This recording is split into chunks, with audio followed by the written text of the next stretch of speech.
Are you ready? Stand by.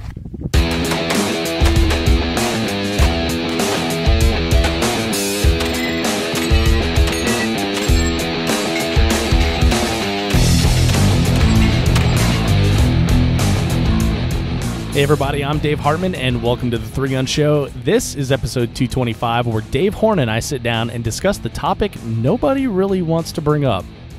What is the true cost of three gun? This podcast is brought to you by IWI. The IWI Galil Ace is the AK variant that's manufactured by IWI. It's an upgraded version of the AK. The Israelis took the AK and they said, you know what, we can do better. And they've been updating this thing ever since. I was asked today about the accuracy of the Galil, and I have some accuracy tests planned for a later date, but I know that I was getting hits at just over 400 yards at the Big Bend Blast and Dash, which is a match that we ran in Colorado, off of some tires and a tank trap. So seems pretty legit. I've also seen a lot of interest in the in shooting the AK in something different lately than the regular AR and precision matches, and the Galil is going to be my choice for that one. And interestingly, Texas 3-Gun actually put a feeler out there like, hey, if we put an AK division out there, would you shoot it? So if they do have the AK division at Texas 3-Gun, I'll definitely be shooting that with the Galil. IWI.us is where you can check it out. And if you see me on the range and I got mine, feel free to shoot it. Hey there, and welcome to another episode of the Three Gun Show podcast, your source for technique, training, and strategy for practical shooting. Before we get into this week's episode with Dave Horn, where we find out the real cost of three gun, I want to bring back Arik Levy of the Firearms Nation podcast. Arik, welcome back. Thank you for having me, Dave. It's a pleasure. It's great to have you back. So in last week's podcast, we gave like a little bit of a preview of the third annual Shooter Summit, which is happening right now if people are listening to this real time. So you, sir, are in the middle of putting out tons of great content of this summit. So who have we heard from so far? Well, I mean, definitely people that in your area of three gun have heard. We had Josh Froelich on yesterday, and great interview. That guy, I love that guy. I really do. He's amazing. He's amazing. He's a nice guy for a guy who can just kick your ass. I mean, yes. And we also had Charlie Perez, also a friend of yours, guy that you had on your show, also super nice. And his analytical approach to shooting, it really came out in this interview. If you've read his book, The Path of Focused Effort, a lot of that came with him. He talked some of that stuff, but you know, the whole purpose is to get people to rise to that top level Grandmaster and USPSA. And, you know, you're talking the top 5% of what now, like 30,000 people, and they're making it harder. From what I heard at this year's Nationals, they have really cracked down on some of these classifiers and made them extremely tough. Yeah, it's amazing what one can do if one is focused enough. And if Grandmaster is on your list of things to do, the Shooter Summit is going to help you out with that. So you have many more shooters left to go, Grandmasters all, and they are putting together videos and drills too for the people that choose to purchase a package. Purchase a package, upgrade to the all access pass, right? Upgrade to the all access pass, right? Yes. So the cool thing about the summit is most of it's free. You know, you can the entire summit's free. The entire summit's free. You can listen to all these great interviews with all these amazing Grandmasters, real time. They're there and available for 24 hours afterwards. And then if you choose to keep those for your own, if you're the kind of person that needs to download it, you can upgrade to the all access pass. So, Arik, what does that pass get you this time around? Well, for actually, it's not that unreasonable price of $19.95. You get the entire summit, so it's all the interviews, plus you get the audio version either in a download format or in a podcast format.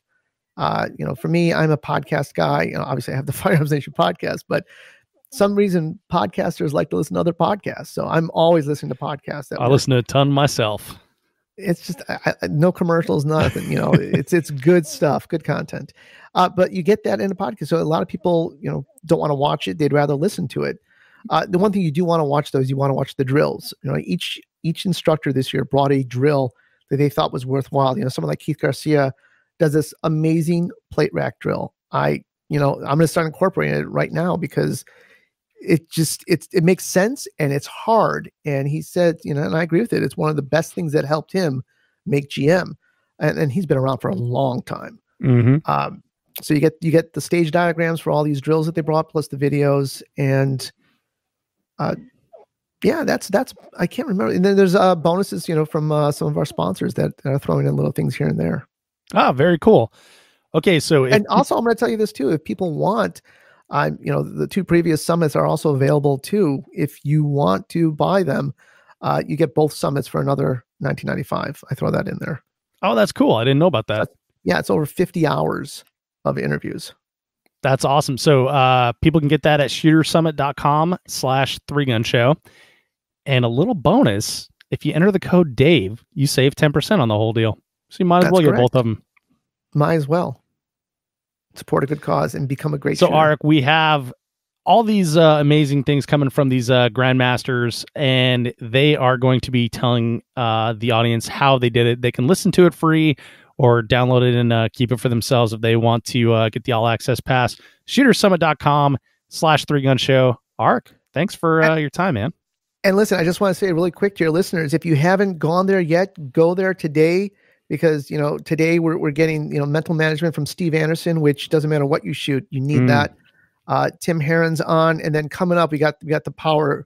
We got Keith Garcia, we got world champion Elias Frangolis, we got Shane Coley, Max Leograndis, and then of course ending with the favorite Pat Kelly. This is literally the super squad, stacked from top to bottom. Check it out, shootersummit.com/3gunshow. Now on to this week's show. Dave Horn is on the podcast this week, and we talk about one of the biggest topics that doesn't get discussed much in the 3-gun space. This shit is expensive. Dave is a restaurant owner from Alabama, and he dropped by the 3-Gun Show studio in Lakewood, Colorado with his wife, Amy, after the 3 of us shot on the same squad at the 2018 Wyoming Governor's match. Incidentally, they stopped by on the way to another match, Rocky Mountain 3-Gun. Go big or go home, right? Dave and I had coordinated this topic several weeks beforehand, so both of us had been tracking expenses for the match, and we lay it all out here. And as you'll hear, Dave totally takes one for the team, because as we're recording this podcast, Amy is sitting just off camera to his right, and she never flinched once. Find a good one, folks. So one more thing before we get started here. My pal Ruben Alexson of Vortex Optics recently recommended that I listen to the Meat Eater podcast. I was familiar with host Steve Ranella from his TV show of the same name, but didn't realize he had a podcast. I listened to the first one about 5 days ago on a trip to Houston, and I've listened to about 8 of them now. I'm not much of a hunter yet myself. There's always time, right? But I really enjoy the highly intelligent and insightful discussions, and they're just funny, like really good personality. So check it out if you're into that sort of thing. Just this morning, I was on a drive and heard Steve and his guests discussing the Pittman-Robertson Act, which is an 11% excise tax that dates back to 1937 on firearms, ammunition, and various other outdoor things. But the firearms and ammunition is what's important to us in this discussion. So the money goes to conservation and wildlife management as a broad concept, but if you want to read more, I put links to the act in the show notes. A listener of Steve's podcast, Nephi, which I assume from the context is Nephi Cole of the NSSF and formerly the Wyoming Governor's Office, he wrote in with some numbers of the impact of hunting versus sport shooting in tax revenue. Of all the money taken in under Pittman-Robertson, 22.5% of those funds can be attributed to hunting purposes and 77.5% to non-hunting purposes. I personally don't like taxes in most forms, but this one is an example of a piece of legislation that does good things for the entire country and the world's ecosystem as a whole. With a voluntary tax, i.e. you have to spend money on the products that are taxed to participate to be taxed, right? So all of you competitive shooters, whether you're a 3-gunner, USPSA shooter, IDPA shooter, precision shooter, tactical shooter, plinker, whatever you like to do, all of you contribute in a meaningful way to wildlife management, to public lands, to range development, etc. And that isn't even including like all the trickle down and spending from competitive shooting that we actually talk about in this podcast. It's truly amazing the positive impact that we can bring to the economy through competitive shooting. So think about your impact when you spend money on 3-gun gear in the future, and enjoy the fruits of your Pittman-Robertson tax dollars whenever you get the opportunity. Now enjoy this interview with Dave Horn, if you can handle it. All right, so we actually sat down and we did the math on what it takes to shoot a 3-gun match, and it was a little eye-opening. I think I've been doing major matches. I guess my first one was like 2012, but it was like a 2-day thing. It was a local. I didn't really have to travel for it. But I started shooting major matches and traveling around in 2016, and I never really stopped to do the math on exactly what it takes. Have you done this before?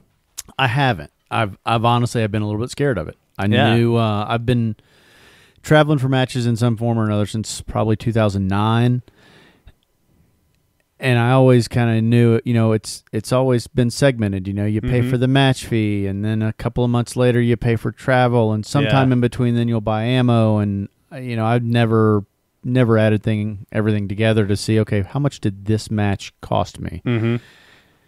And now I know why I never did that. I hear that a lot in the people that we associate with, right? Like, I don't want to know. I haven't done the math because I don't want to. Yeah, look, we got Rob Hall that just put the first comment in. I'm afraid to add it all up. I don't even want to think about the fuel costs from driving to Tennessee to Minnesota for the Trigun. Yeah, buddy, I'm with you. And I think a lot of people are like that, but not paying attention to those things can kind of hurt you. And maybe at the end of the year you had one too many matches planned and you got to cut out of it or something. Well, I think it's funny too, the cost that we look at match fees as the cost. Okay, well, this match is $200. That match is, wow, it's over $300. And we'll segment it sort of without actually putting the entire body of work together. Right. We'll say, oh, well, I spent this much on ammo. Yeah. And when you look at it, a lot of the things that what I found was the direct shooting stuff, the things directly related to the match fees and the ammo. That's really not much. No. No, and you actually tried to hide some costs from me that we'll get into in a little bit here.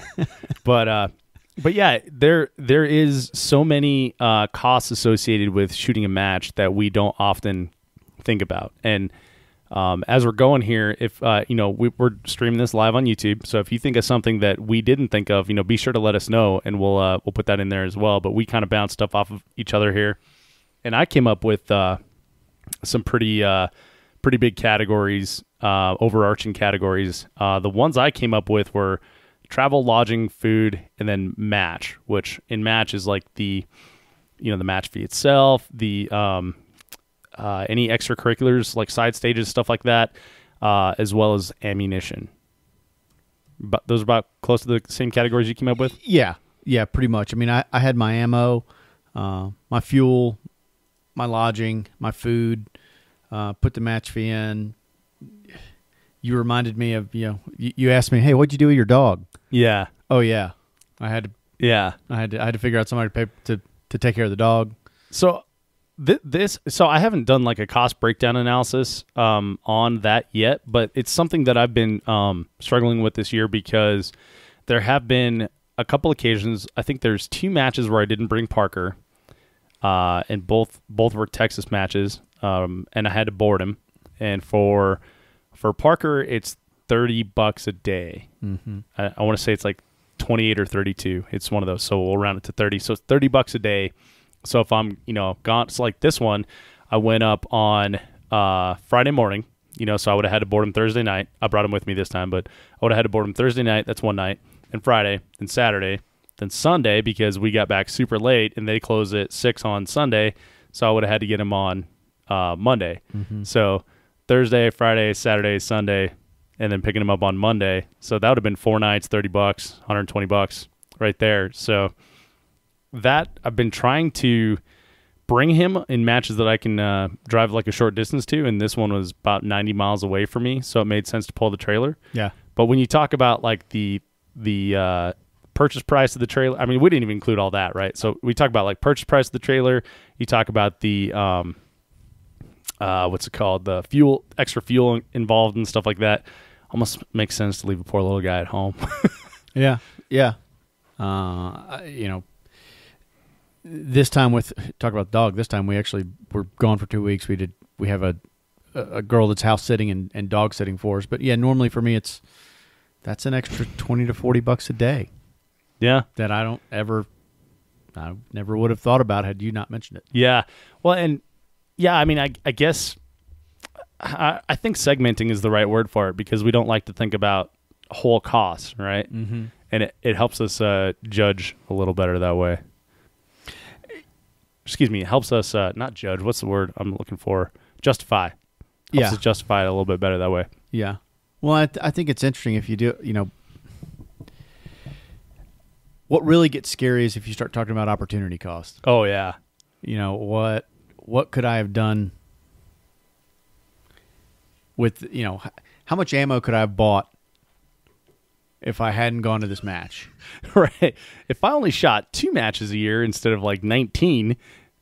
Yeah. How much could I practice for those? Yeah. But then, then you start talking about time and all that. Right. And then you can't quantify the fun you have at a match too, right? Absolutely. Yeah. So, all right. So I've got your list finally came through on the Gmail here. So we've got that up. Do you want to go first? Well, first of all, let's talk about the match that we shot. So this is the Wyoming Governor's match. Mm-hmm. We were squatted together, yep. And I knew that we were going to podcast on your way through from Cheyenne to Raton for Rocky Mountain 3-gun, and so this is the idea that we came up with, which I think is kind of a fun one. Yeah. So actually, Amy and my wife and I drove out from Alabama. Mm-hmm. We drove to Cheyenne for the Wyoming Governor's match. We're now heading down to Raton for Rocky Mountain 3-gun. Mm-hmm. So some of my costs, I think, for the sake of full disclosure, we drove a long way. We probably drove further than most people would. Right. But, how many hours did it take you to get from home to Cheyenne? About 21. Oh, yeah, that's a lot. Yeah, it was 2 full days of driving. Good Lord. It's not that bad. There's You're stronger than I am. It wasn't as, I was kind of dreading it, but it wasn't all that awful. Nebraska gets kind of boring. I mean, there's like all the corn. Yeah, it almost feels like you're in one of those like Mickey Mouse movies, where the background just keeps repeating itself. Yeah. It was kind of crazy, really. But yeah, I enjoyed it. Yeah, and so your wife Amy is off screen here, so she's sitting to your right, which there's her hand. So which kind of makes this a little bit more difficult because you get to do it with the wife sitting next to you. I'm accountable now. No secrets here. All right, man. So let's jump into the real costs of shooting 3-gun. We'll start with you first.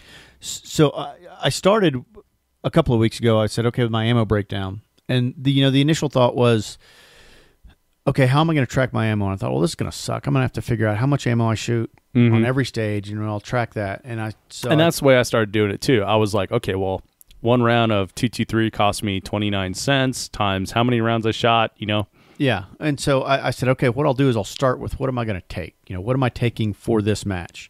Which I thought was good because, there's,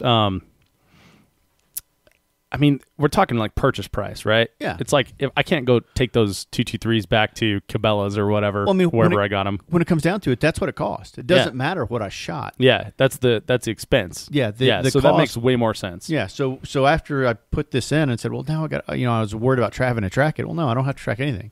This is what I had to buy to take to the match. So it's there's no taking any of this back. I got some extra practice ammo. Yeah, but as far as my cost for the match, that's what it is. Yeah, and I think I need to adjust my fuel number when we get there.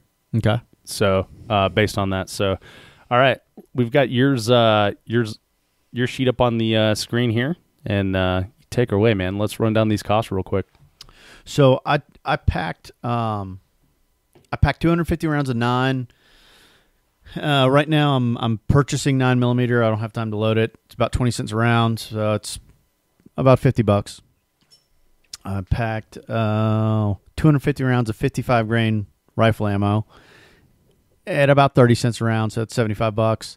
Packed 100 rounds of 77 grain ammo. Right now I'm getting that for 73 cents a round, so $73. Case of birdshot, $70, and 15 slugs that I think I'm paying $1.10 for, $16.50. That brings my ammo cost to $284.50. $284.50 for ammo costs. What do you think? Was that more or less than what you expected? I think that was about what I would have guessed between $200 and $300. Mm-hmm. So that was about expected. Okay, so let's look at my ammo costs real quick. So I have 55 grain. I counted 250 rounds for this match. Mm-hmm. So I think I did the math. It was about 30 cents a round. So 250 times 30 cents a round is $75. 77 grain, I brought 120 rounds with me. I did not use all that, but that's what I had allotted to this, and I have a separate allotment for Rocky Mountain 3-gun. So that is $1.09 a round. So I think I was a little bit below on my my estimate here. Mm-hmm. So I got $120 in there.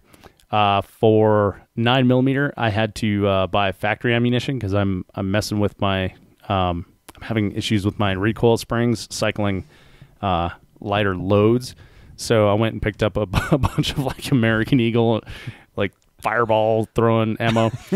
And this was a pistol heavy match. So I actually had to trade slugs for more 9mm at the match. Is that what you did? Yeah. Yeah. I was about to change all my plans to shotgun until one of my friends from Colorado was like, dude, do you have any slugs? I'm like, dude, I got all kinds of slugs. Do you have any 9mm? So yeah, I traded away for that. So basically I just doubled the cost that I had there. So 500 rounds of 9mm, and that was $120. For 12 gauge, I bought a case of AA's, and that was $98. And I didn't include tax in that, so I hope that's all right. Slugs, I only brought, I allotted 20 slugs for this match, but I just brought the can that they were in, which is why I had some extra for my friend. So I didn't use 20, but that's how many I had allotted for this match. So $20, $1 around there, including or with shipping included. And then I included a practice session in here too. Did you list your practice session out separately? I did. That was something you kind of reminded me of. I didn't really think, I did have, one final practice session. I guess was it last weekend. Just checking zeros on rifles with both ammos and all that. So that actually added $50 to my $284.50. So whatever $284.50 plus 50 is, that's $333. Yeah. So, I had $433 for ammo cost, and unfortunately, I think it's lack of planning there. I had to use a lot of factory ammo, so and by that I mean like stuff you go purchase from big box. So that was $433, and then as far as practice, I did put a new scope on the rifle right before this match, so I had to go zeroed in. I did that the economical way, and was able to get it in pretty easy with only 20 rounds, including the practice after that. So that was $20. I spent 100 rounds of practice ammunition. That practice ammo I got pretty cheap for 20 cents a round, so that was $20. So a total of $473 for ammo.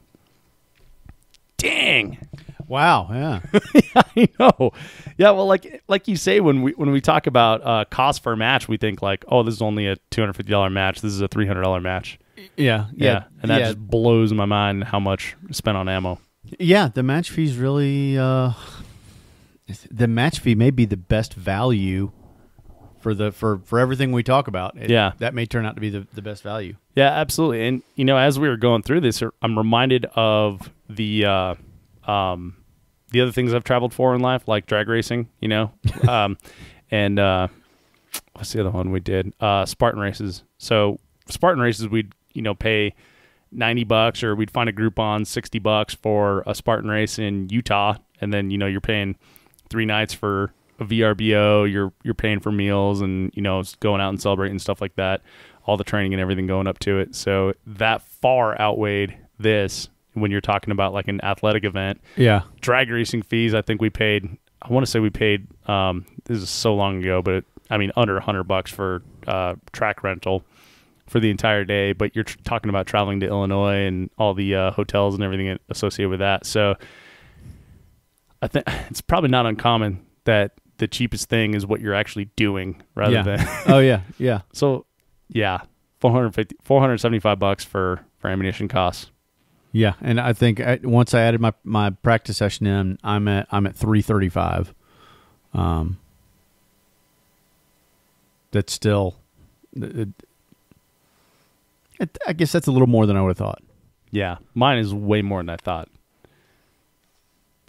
More than I thought. Yours is more than I would have thought. It hurts.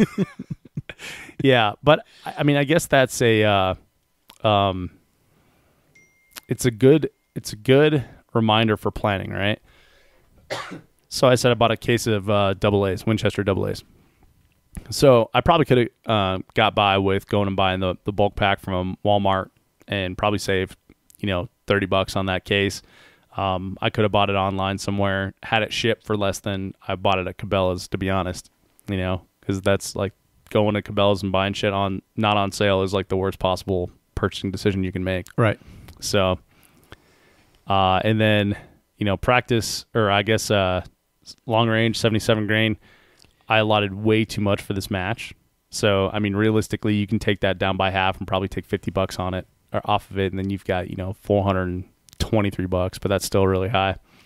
But I would say like patronizing if you're not reloading, patronizing one of the ammunition reloaders that support 3-gun would be huge, because these rounds I did buy off the shelf and they're drastically more expensive. Well, and that's what I'll tell you. I my pistol ammo, I bought Peak.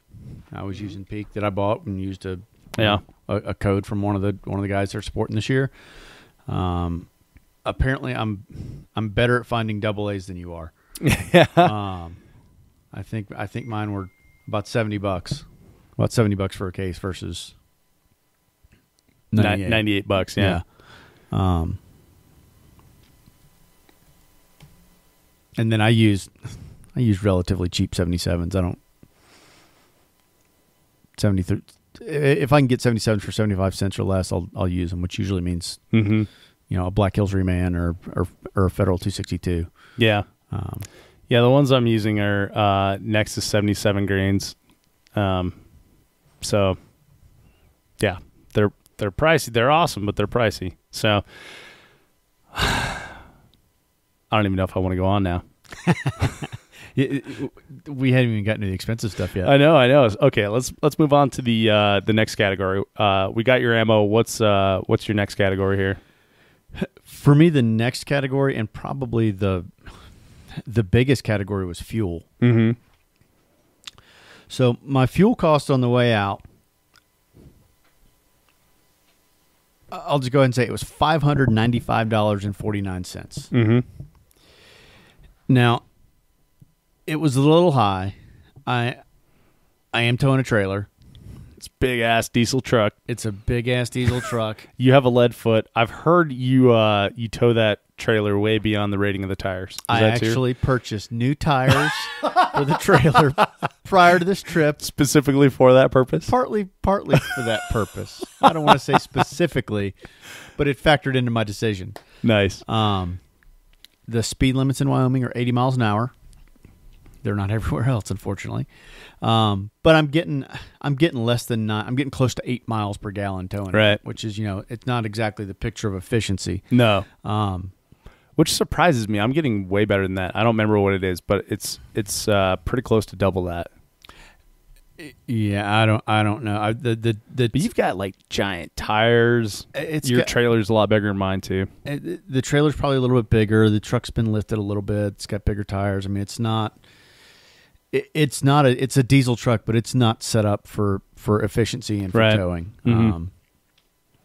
Which I've kind of leaned toward that way in anything I've done to the truck. Yeah, because of what I do. Yeah, I think double that with most diesels that haven't been tampered with is probably accurate. So I give the fuel cost number of $595 with the caveat that it's probably a little bloated. Right. for the average person. And a lot of guys traveling will, if you're not towing a trailer, if you don't have an efficient car, a lot of times it's better to rent an efficient car, and you can actually save a lot of money that way. Yeah, that's something that Kyle Simonk and Nick Atkinson did, a lot of, because they both have pickup trucks, and I think they're like the I don't know if this is like the right way to do it, but they're the biggest example. Look, if there's a right way to rent a car, Kyle and Nick did it the right way. So if trashing them all, if anybody knows that history and knows Kyle and Nick, that if there's a right way to rent a car, they're doing it right. Yeah, go back and listen. I mean, just go to 3gunshow.com and search for Nick Atkinson or Kyle Simonk, and they've got great stories about pulling off the air filters and running open exhaust and stuff like that. So custom sticker schemes, I guess you'd say. Allegedly. Yeah, allegedly. Yep. All those were stories. So, but you drove from a great distance, Dave, from Alabama. So that was, you said it was 21 hours to get there? Yep. Okay. So that for most people is like now flying distance. Absolutely. I think for most people, anything over 12 is probably flying. Yeah, I think 13 and a half is what it takes me to get to Texas for the Texas 3-Gun Championship, and that's probably the limit. Yeah. I pushed my limits last year driving to Raton, which from Birmingham is a 17-hour drive. So it's basically a 2-day drive. But when you deal with the hassle of flying with guns, which it's really not that bad, but it's, in 3-gun, we're so gear intensive, and I'm kind of a gear whore as it is. I like being able to drive because I like being able to bring everything. I like being able to have every conceivable gear option possible, and you just can't do that when you fly. That totally fits my style as well. For some reason, I'm not great at packing for 3-gun, but I've got like a drawer system. Like I said, I just threw in a can of slugs instead of 20 slugs. So and it helps as well because I haven't flown for a match yet because I haven't figured out a great way to package guns and podcast equipment, because it's probably gonna end up being like one or the other. Yeah, or you're just gonna pay for it. That's You're true. just gonna have to. I mean, you could do it, but you're probably ship it or something. So the last couple of times I've flown for a match, I've had Amy with me, and so I've kind of got a mule. I've got an extra 2 bags I can carry. Right. Hey, I'm not sure if we can take this on the plane. Hold this. If anybody asks, this is yours. No one gave this to you. But yeah, you couldn't carry both. No. Without paying, significant amount of money for baggage fees. Yeah, and then at that point, I don't know, maybe it's more worth driving. Yeah. So for me, I drove as well. I also pulled a trailer. It was 90 miles for me. So cost of fuel, where are we at? Cost of fuel for me was $130. You want to just pull together and split it? No, I don't, Dave. Okay. I just thought I'd ask. And then I went ahead, in travel costs included a can of Fix-A-Flat, because I had a flat yesterday. Dave saved me by picking up a can of Fix-A-Flat. So $10 there, so total $140. That's not including like depreciation or, oil or whatever, maintenance costs.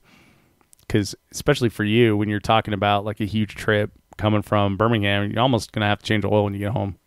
I changed right before I left, and it'll end up being I think almost a 3,000-mile trip. Yeah, and all that towing a trailer. Yep. Yeah, except for the runs to town and stuff. So, I think this is a good example of something that we've talked about on the phone on the podcast in the past. Why you want to fill every seat with a butt? Yep. Like I've got 4 seats in the truck, 5 if we're really friendly, and just me and the dog on that, makes $140 one way. But if you can carpool with friends or something, now it's much lower cost. Yeah, I think was it Garrison? had that seemed like they've got that nailed down. Although they all came different ways this time. So maybe they're getting away from that. Maybe you can only do that for so long. Yeah. But yeah, so I think that's a good argument for that. Especially when you're talking about $600 in fuel costs. For sure. In Birmingham we don't have a big 3-gun community. There's only maybe a couple of other guys that travel at all. Mm-hmm. And really since I've been with Amy, she's pretty much my co-pilot, and that doesn't really, from a cost sharing perspective, that doesn't really change much. Exactly. Yeah. All right. Well, okay. So what's our next category here? Let's see. I guess my next category I had was the campground where I stayed. I should have also added in my lodging on the way out. So on the way out, we actually stayed in a hotel because I'll drive until it's dark and I get tired, and I'm getting old, and when it gets dark, I don't want to drive anymore. Right. And instead of finding a campground and unhooking the camper and doing all that, I just get a hotel. So my total lodging costs for the trip were $341.27, with $116 of that really being a hotel. The campground's only $45 a night. That was full electricity, water, mm-hmm. Eclectic neighbors and all. There's some good ones. Oh wow, yeah, it's interesting. Yeah, so that's actually not too bad, I don't think, for that amount of time, especially when you're talking about 2 people. Yeah, when we actually got out, we left Birmingham on Tuesday, and we were in Cheyenne Wednesday night, which was probably I had planned on getting to Cheyenne sometime Thursday. That I figured we'd stop. I figured we'd break it up into a little over 2 days, and it just didn't. It worked out. We made it in 2. Mm-hmm. So we spent an extra day at the campground, but I guess we'd had to stay somewhere no matter what. Right. So I was going to do hotel or VRBO, and then last minute one of them didn't work out, and then it was too late to board the dog. Yeah. So I'm like, all right, I'll just pull the trailer up and suck it up and do that. So mine was a last minute deal, and I figured I'll just stay on the range. Right. And last year I knew that Auto Range in Cheyenne, they have just a little power pole with 110 plugins or 120 plugins, Yeah. So last year they had a ton of trailers, and they were all plugged in there, and it was you didn't want to walk by there, especially holding tinfoil ball or something like that. But this year there was only me and another guy plugged in, so it wasn't too bad. But so I got there knowing that they had that, and I was waved down by a guy, and he's like, you need a place to park, and it's like, yes, yes, I do. Got this giant ass trailer behind me. Yes, I need a place to park. So he's like, oh, it's $40 for the weekend, and I don't know if he was associated with the range or not. It might have just been a scam. If it was a pretty good one. He probably should charge more. So I paid $40 for electricity at the range. It was dry camping, obviously, so no water. You had to bring your own water, no sewer. So I included a RV dump fee of $10 in there, stopping at the Cabela's. So lodging for me, not including the cost of the trailer, insurance, and all that stuff, is $50. That's nice. I don't think you can get any cheaper than that. No, I don't think you can beat that. Yeah, especially since I was able to bring Parker. I didn't even have to feed him. He was just eating hot dogs off the ground and stuff like that. So, are you serious? No, I'm kidding. Okay. But every time I let him out of the trailer, he was like a bullet. Like when Bart Simpson lets Santa's little helper off, and he's just like, pow! Yeah, no, and it was kind of funny. You could definitely tell he's food seeking. He is food motivated. It's like I never feed that dog, right? But he knows what he's doing. I mean, you can watch him, and he knows what he's doing. Yeah, and every time he got out of so the one time that he smelled food, he goes over to where people are eating and stuff, and he's cruising the ground, and that was the folks from iScope, UML, and so he was eating corn off the ground and little scraps and stuff. And then the next day they had people like actually cooking over at the pavilion. So he was roaming around over there. I had to go snag him and drag him back. But every time I let him out after that, he was like a missile, just straight over there. Yeah, seeking stuff off the ground. So yeah, $50 in lodging. Got to bring the pup with me. Can't beat that. Yeah, absolutely. Yeah. All right. So what's the next category here, Dave? Food. Dave, do you like food? I love food. My life is kind of food. So, food I included basically everything eating on the way out, everything through this morning. Mm-hmm. Once we got to the campground, we did go to Walmart, get some groceries, cooked dinner a couple of nights in the RV. My total food cost was $185.04. That was, and that's for you and Amy, right? No, that's actually that was for me. Add about another $90, I guess. Right. For you guys go Dutch. Yeah, mostly. It's easier that way. You know that you get some accountability. So. She's invested in it now, right? Yeah. You know, you don't want her to get too comfortable. Yeah.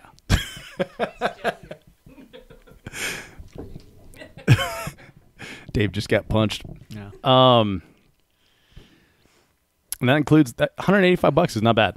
Well, I think it was a stop at Arby's, a couple of Subways, one trip to Outback.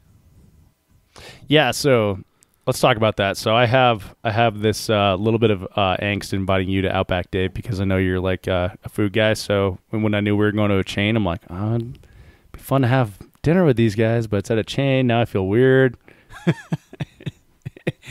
Yeah, no, it's okay when it's like whenever I go to dinner at somebody's house, and they always think I'm judging. Yeah, like I'm different. I'm like, dude, I'm not cooking. Yeah, that's awesome. Yeah, so, no kidding. Yeah, I don't judge in other people's homes either, except when they open their gun case. It's like, oh yeah, this is great. This is neat. Yeah, this is the coolest 1911 made in Croatia I've ever seen.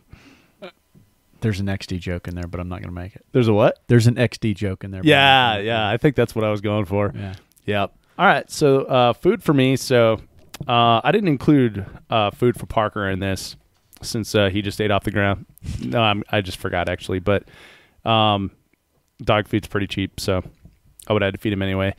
Okay, so food for me, I have $143.98, and in that I have $67 in groceries because I planned for breakfast, lunch, and I figured we would do dinner. So I had prepared some steak, chopped up in little cubes, and then was eating that for breakfast and lunch several days.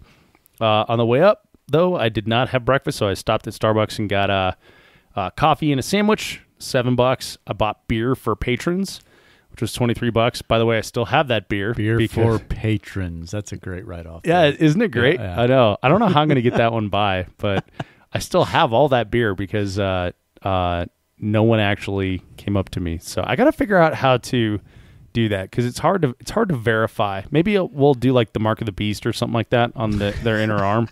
I don't know. What do they do? Barcodes? Should we barcode people? You should challenge coin. No, a challenge word. Challenge. Well, I tried to do challenge word, and then people that didn't actually use the challenge word got a little upset, and it's like, bro, I don't know. So I just gave them a beer to go away. No, I'm just kidding. That too. Yeah. Challenge word I thought was pretty cool. The one we used for Vortex Shooter Source was shower beer, which is a pretty good one, right? Yeah, that is a good one. So I figure we'll have to. Okay, I'm going to go back to the challenge word because I don't want to make it awkward, but. No, I'm not going to seek you out, so I'll hold the beer. You just have to come and give me the word, and then I will give you the beer. You're giving beer away. Make it awkward. Yeah. Well, don't make me go seek you out is what I'm saying, but don't make it awkward. Yeah. Right. Make it an awkward word. Make it an awkward word? Oh. All right. Also, don't come up and shout it at me, because by that time I've already forgotten that I posted it, and so it'll just be weird. I'm like, I don't know what you're talking about. See, yeah, this could be fun for everybody. Yeah, I know. It'll be weird. Like give me some sort of context. Yeah, because I have a bad memory. All right, so then I had the cooler. I needed to go get ice and water, so I went and got ice and water, and that was $13.95 that night. Dinner at Outback, $30. And then coffee the next morning, $2.52. So I came up with $143.98. And then I need to subtract $30 from that because my buddy Chad did buy me dinner that night. So $113.98. Thank you, Chad. Nice. Yeah. So it's like we were talking about before we got going here. Is I've found that like an additional person for food is almost negligible. Yeah, unless you're when you're going to the grocery store. Yeah, if you're eating out, it's double, right? But right. You know, I mean, if you're talking like more than 2 people, now you're talking 3 people, and you're going to the grocery store, and you really want to plan well. Like I know people that I think there's a group of guys at Dagger that got a Verbo that were had dinner planned every night and breakfast planned, and so they weren't spending any outside money on food. I guess if you do it like that, I think you can save some money. Yeah. But then also if you do it like that, I kind of like going to the range. I don't know who I'm going to have dinner with tonight. I'll run into somebody, start a conversation. Hey, let's go have dinner. It's just kind of the whole part of the whole match experience. Yeah. So and when I first started traveling, I budgeted for, breakfast, lunch, and dinner that I would make, cooking eggs in the trailer, things like that. Yeah. But I've quickly found that you miss the social aspect of like going to a restaurant. Yeah. Or eating at, Rock Castle or something like that. So yeah. Yeah. What's our next category, Dave? For me, the next category is match fee. All right. The match fee here was $250, and once put into to context, the cheapest thing on the list. It's really the actual match fee was a pretty great value. Yeah, for what you got, I thought. Plus, there's 10 stages. Yeah. So 10 stages, $250, $25 a ride. Yeah, and the cheapest thing that we spent money on. Yeah, it's the smallest portion of the whole endeavor. Especially when you include cost of ammunition in there. Because shoot, it's half the cost of the ammunition that I spent. Yeah. Yeah. All right. So then, what's the next one you got, Dave? Oh, the next one I had was my dog sitter, my house sitter, dog sitter on here, which we got kind of lucky. We had one of our daughter's friends come and just stay at the house for the week and take care of the dog.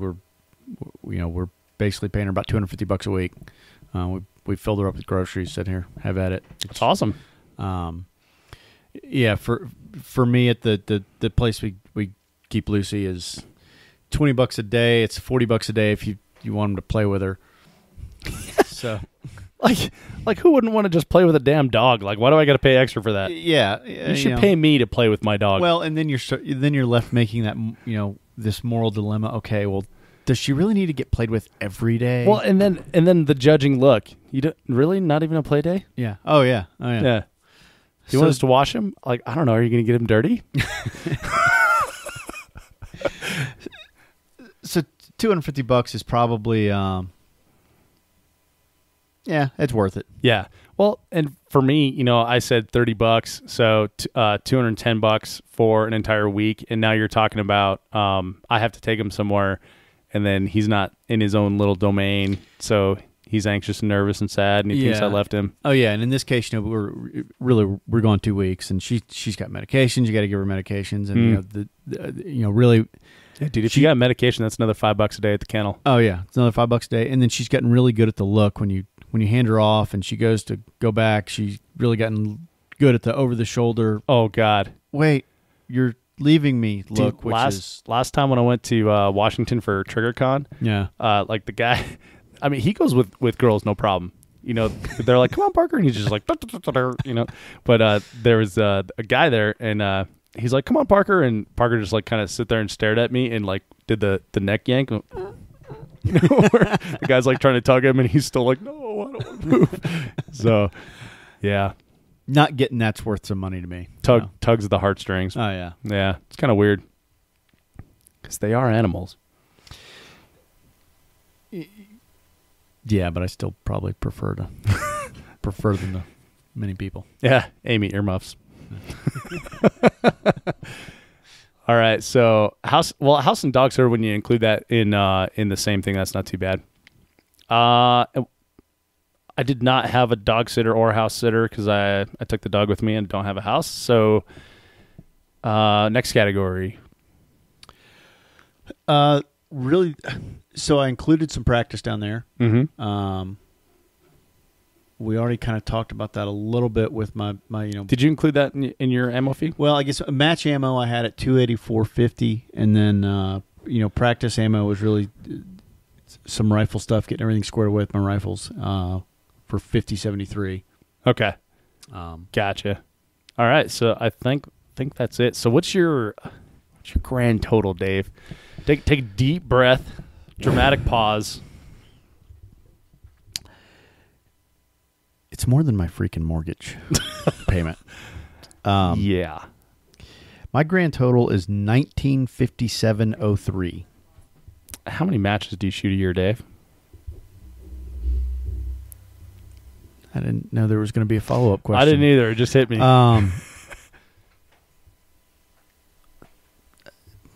Probably between 8 and 12 somewhere. We'll just take 10. It's Okay. 20 grand. Probably. It's 20 grand, Dave.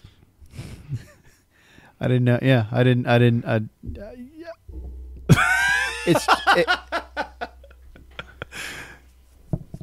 But can you really put a price on experience? I think we just did. Yeah. Okay. Yeah. I can't take it with me when I go. Yeah. But it's true, and you won't be able to because you spend it all on 3 gun. Yeah. Maybe they'll bury you with all the brass that you sent that you emptied out. And maybe I am foolish, but I do. For me, a lot of the value that I get in 3 gun is the experience, is the overall. I like the travel. Mm-hmm. When I started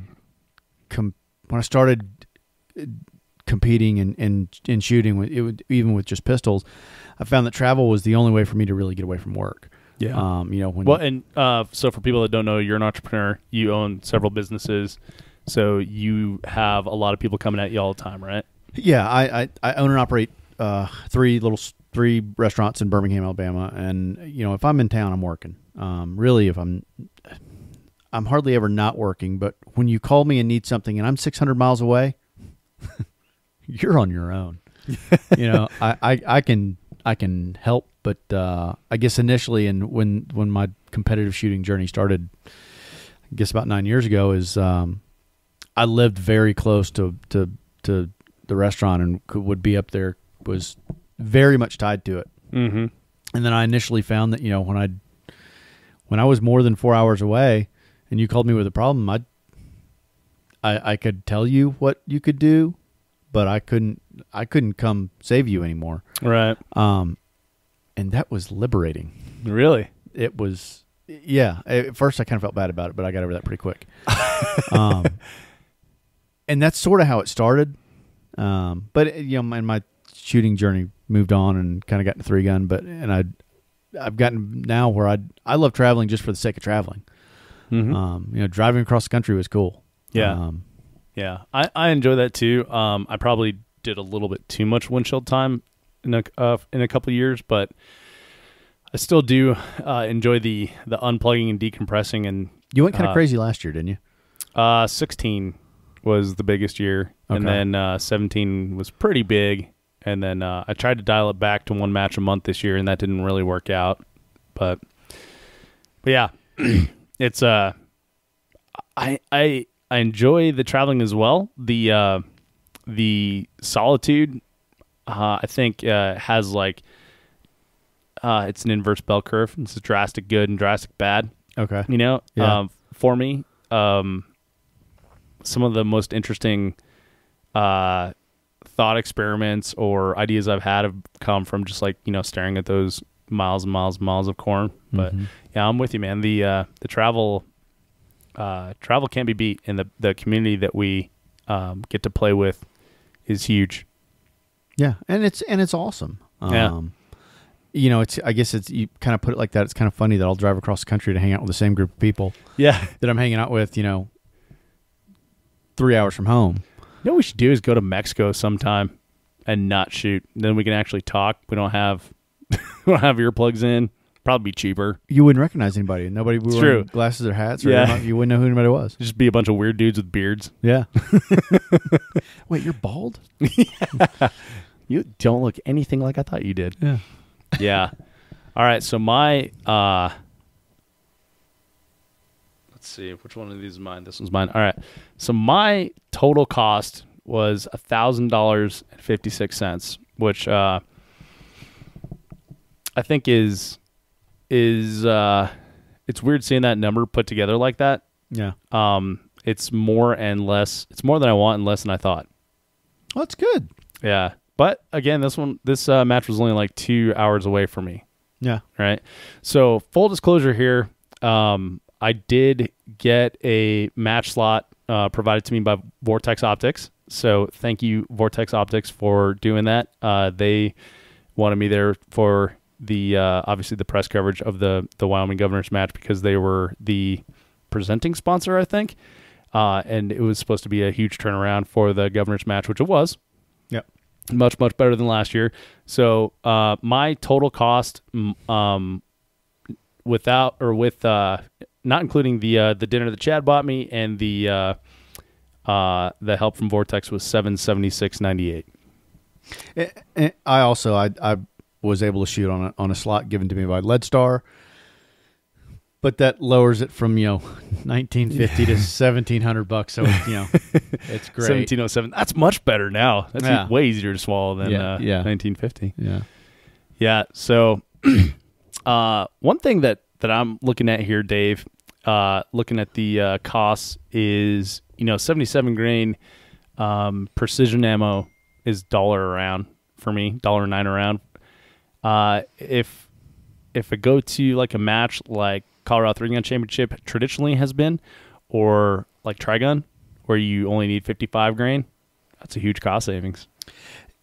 There is, and so I'm sort of the mindset that 3-Gun's not cheap, and so sometimes if I think there's diminishing returns if you try to cost too much. Yes. I do know gear is one of those. Yeah. If you see somebody that's really struggling on a rifle stage with a little bit of wind and you know that they're shooting cheap ammo, okay, now how good a value was that ammo really? Yeah, absolutely. 100%. Like, so sorry to take over for you, Dave, but I've struggled with like shit rifles, shit mounts for optics, and not being able to keep a zero, not being able to brace on anything because it pushes the barrel, because I didn't have a free flow barrel, shooting 55 grain because I can't afford precision ammo. When you're sitting down there just wailing away on a target mag after mag, it's like it's a false economy. Absolutely.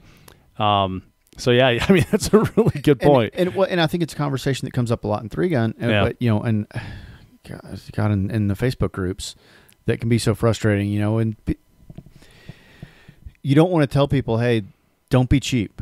This is going to cost you some freaking cash. Yeah. Go out and drop $1,500 because that's what Right. That's what X shotgun is, and know what you're thinking about is not good enough. In the end, it's going to be there is a harsh reality for sure. Yeah, and I tell you what was an eye opener for me. So let me look up the cost real quick. Dave, vamp on something for me. So I want to keep it on the gear point here, but I'm looking up the cost of a Vortex Viper PST. So this match was the first one that I shot. The Vortex Razor Gen 2, right? And in the past, I've had the Vortex Viper PST 1-6. Now, I really liked that Viper 1-6, and I shot it for like a year and a half. Thought it was just amazing, never really worried about anything. Yeah. MSRP on it is $999. Street price is about $700. Yeah. Yeah. So the Vortex Razor that I have on there now, MSRP is $1999, and street price is like $1,400 or something, $1,300. Okay. I don't really know. Yeah. But the difference between those two is amazing. It's like night and day.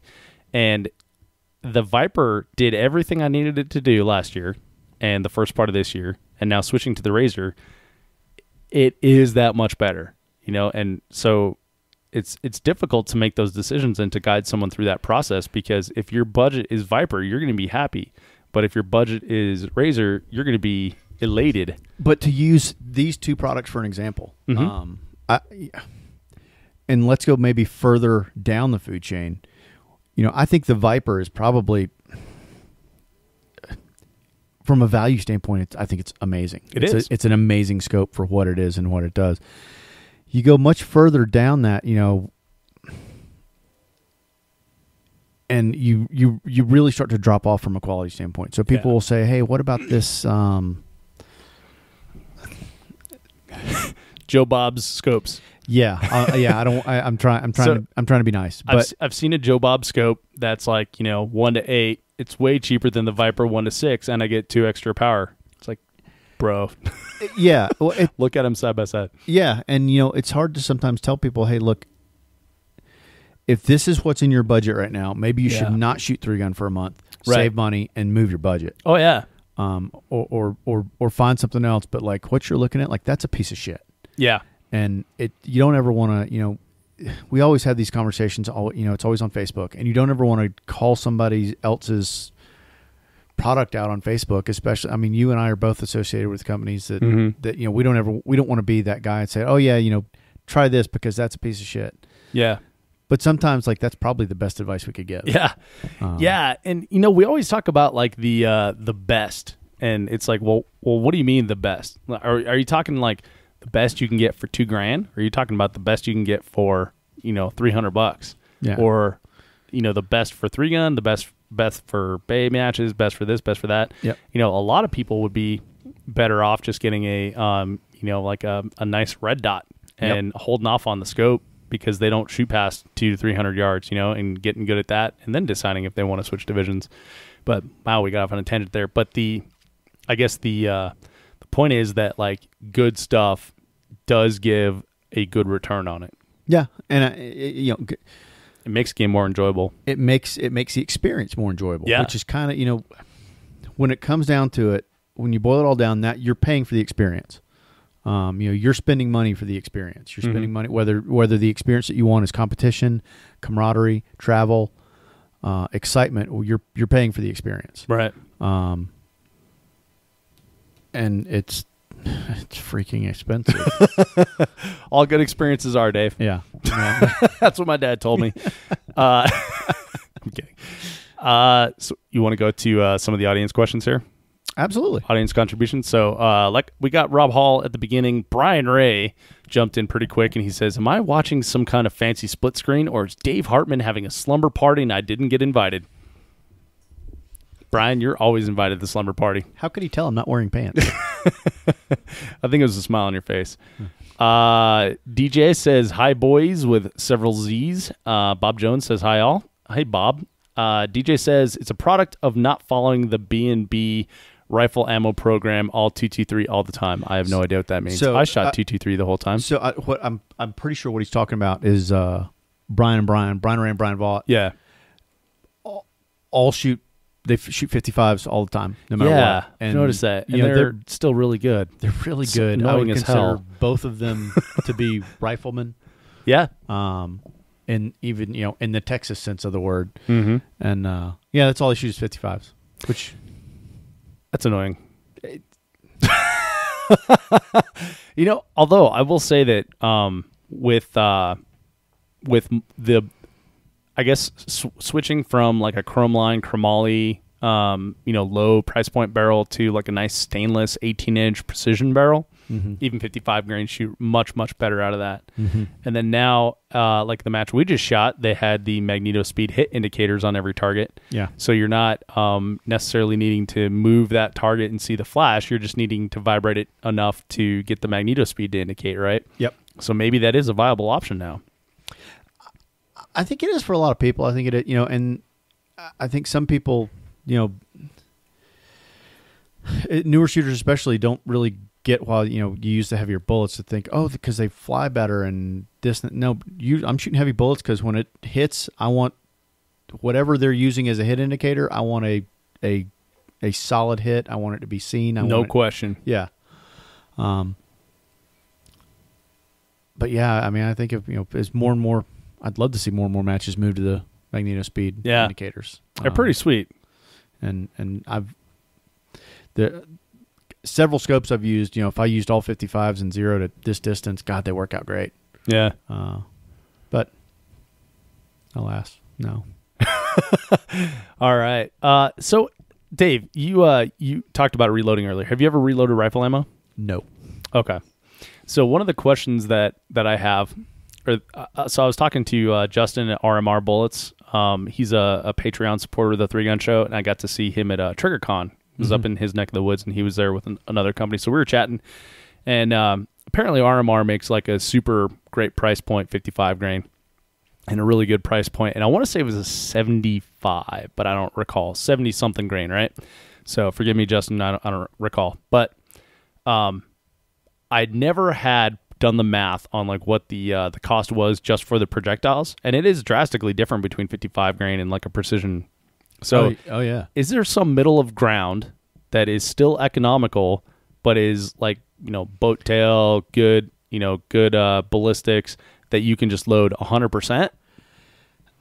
I don't know. I want to say back in the day that when there was a Team Noveski.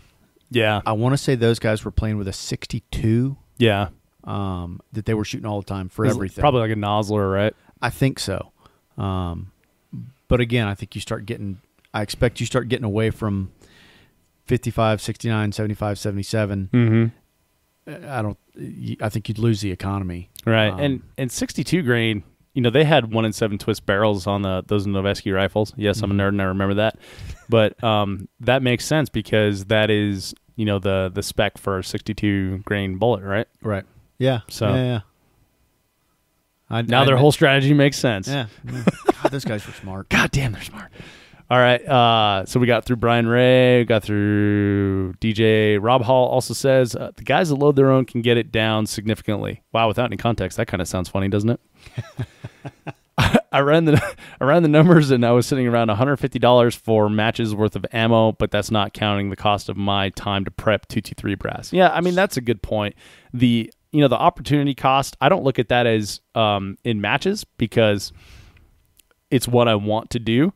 I don't want to reload. I want to unload ammo. I want to shoot them. So that's why I always look at opportunity cost when I look at loading ammo. Yeah. So I loaded pistol ammo for a long time, and I still would. I have not had time lately. Yeah. And I can Me load teach it. Amy. Well, that's coming. I can load it for about half the price. I can load it for about 9 or 10 cents a round versus paying 20 cents a round for it. With rifle ammo, with the prep and all that, and I don't know a whole lot. I've never actually done it. But every time somebody starts telling me about it, man, it seems like a pain in the ass, and I just don't want to do it. And for looking, I think the savings are less, and I don't know. For 55 grain, I think it would make sense because you can just crank those out. You can be a little looser on case trimming and all that jazz. Well, and I've heard guys actually say the opposite, that they want. Oh, really? That they want a more precision load that they can that you can really tune to your reticle instead of being, especially if you're using a BDC. Mm-hmm. Instead of being good enough. Yeah, instead of being, close enough, you can customize it. And that makes sense, but I hadn't gotten there yet. Yeah. For me. DJ says, "Yay, Dave Horn for peak. You should try 75 grain 223." Rob Hall says, after I factored that, continuation of his sentence, after I factored that in, I guess it was his opportunity cost, it was actually cheaper for me to buy rifle ammo from Blackwater Precision. There you go. Always read the rest of the sentence. DJ says, Southwest, $50 extra for podcast equipment. Yeah, so it cost me another $50 on top of my flight to get my podcast equipment to a match. Both ways. Oh, my $100. And considering each podcast actually costs me money to do, I don't know if that's right. So Andy Peterson says $50 a night, VRBO. This includes running water, pool, table, pool. Oh, pool. I was like, yeah, it includes a table. Sweet. Pool table, shower, toilet, wet bar, private garage, and cool dudes. That's kind of weird. Like the cool dudes come with a VRBO? You sure that's a VRBO? Yeah, Andy, you might have been staying in the wrong place. No, that and the VRBO thing sounds great. It is. VRBO is really cool. Yeah, doing that and staying it. I mean, it's probably different as a couple, but it is cool to be able to have that. Also, not do that weird thing where you like hey, just come by and we'll watch Comedy Central and you can sit on my bed before I go to sleep, like in a hotel room. Like there's actually a couch. So I always thought that was a little weird. And then DJ says, 20 grand, Dave. That was cold, Hartman. Yes, it was. It just it scared me a little bit. Let's see. DJ says a lot of things. Wind calls with the 55 are not really that far different than 77 3-inch versus 5 inches still hold. Good point. Actually, I was thinking about that as you were talking. So Vought is a 1X shooter, shoots in the EOTech, right? Yep. So I would think with 1X, your slop takes your slop in your hold, because it's not nearly as fine as it is in 6X. Kind of would just negate the purpose for having a precision precision load. Yeah, that makes sense. Yeah. DJ also says no economical heavy 223 bolt that I've found. And Paul Morgan says magneto speed indicators for longest distance targets at RM3G for you, Dave. Oh, good. So does that mean they'll be on the 500 but not the 400? Because 400 still needs red dot or indicators too.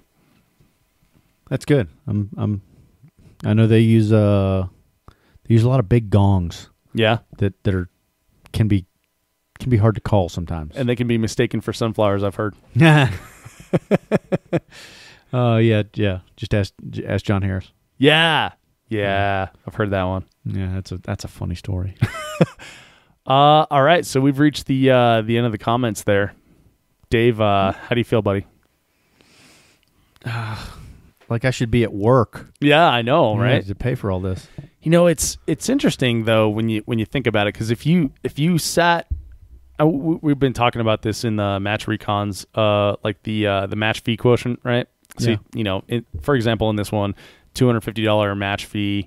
10 stages, $25 per stage. That's only part of it, right? So if you take $2,000 and you divide it by the number of stages, I mean, if you set $2,000 on the table right here and said, would you like to take this or leave it here and you can go shoot this match? Yeah, Bruce, I love you, but this kind of if you do the match fee quotient like this, it's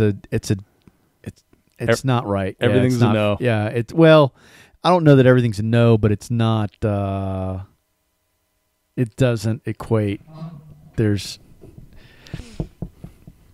I think you're adding in things that don't.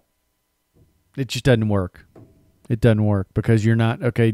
You didn't get to shoot the match, but you did get to do the all the hanging out with your buddies, and you did get to do the travel, and you did get to do the and those are intangibles that you can't put a price on. Yeah, because like. You and Amy are two of my favorite people, and we only see each other in matches. Yeah. Right. So I probably couldn't get you to go to the first Friday Santa Fe Art Walk in Colorado because that's a long trip for you. Right? Yeah. That'd be tough. Yeah. So, man, I don't know. I'm gonna have to think on this one. It's an eye opener for sure when you put it together like that, especially when you figure. How many matches a lot of people shoot a year, Yeah, I'll tell you what. I think it's something, though, too, that maybe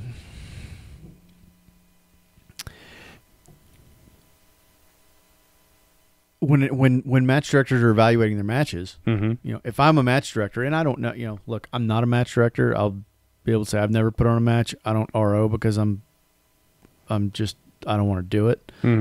God bless those guys. Seriously, like for real. Yeah. Like I'll pay double to not have to RO. Like I'd go ahead and let's tack another $250 on here on the match fee. Yeah. Yeah, and when you think about what people are paying to come come ride your ride, you know, the cost of admission ain't that much. It's all the other associated costs. Yeah. Yeah. Yeah. And that's why I hate getting jerked around at matches. When you're talking about schedule, or you're talking about you know, schedule's a huge one, especially when you're like trying to concentrate on your game. Yeah. When they're like, oh, you know, this is going to be here, and then you get there and it's not as exciting as they said it was, you know. Yep. Like, don't effing lie to me and don't jerk me around on schedule, because you know, while it's a $250 match fee, no, it's a $2,000 match fee. Yeah. You know, especially if you have to travel halfway across the country. If it's close, like for me, it's a $1,000 match fee. So, and don't waste my time at the shooters meeting. Well, it's a significant financial commitment. It is. It is. It absolutely is. So yeah, just I think, and I may not know anything. There, you know, every match director may totally think about this before, you know, when planning an event. I know I didn't really think about it from this perspective until about 3 minutes ago. Yeah. So. Yeah. Yeah. On the flip side, though, I will say that match directors put so much time into matches, far more than the $1,000 I put into this match. Oh, so yeah, absolutely. As a match director / shooter relationship, we need to appreciate each other more, I think. I think you're right. And that's my happy thought for the day. Yeah. Well, Dave, this is certainly an eye opener. I'm gonna go vomit, and then call my banker when we're done here. I thought about going and cutting a credit card, but I'm not going. I'm just gonna shoot more. I'm just gonna use a different one. I like it.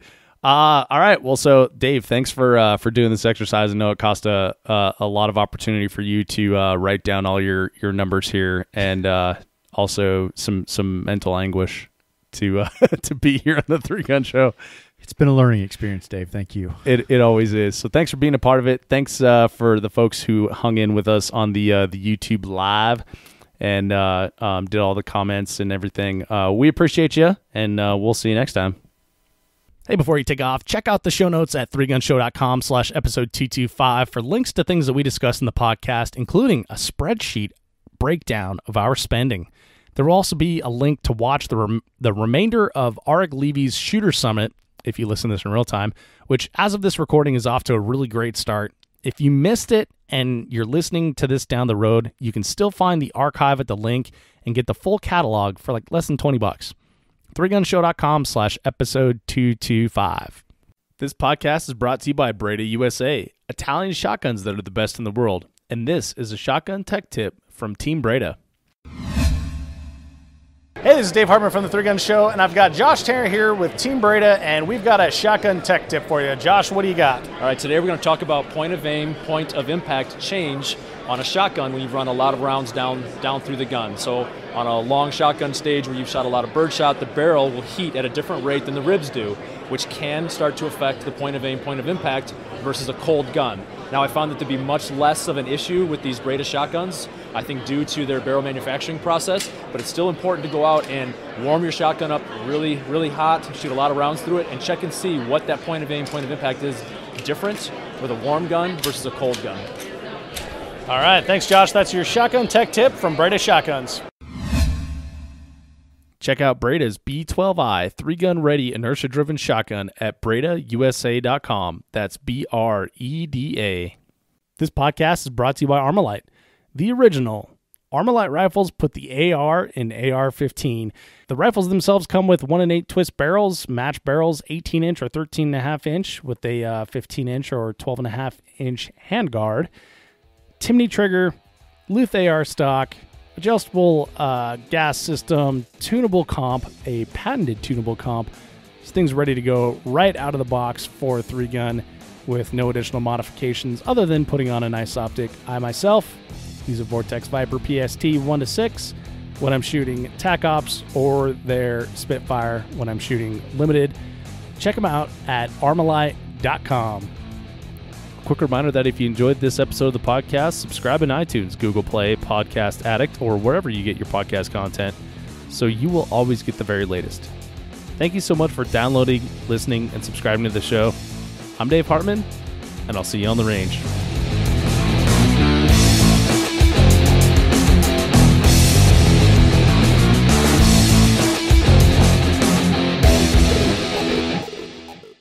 If you are finished, unload, show clear.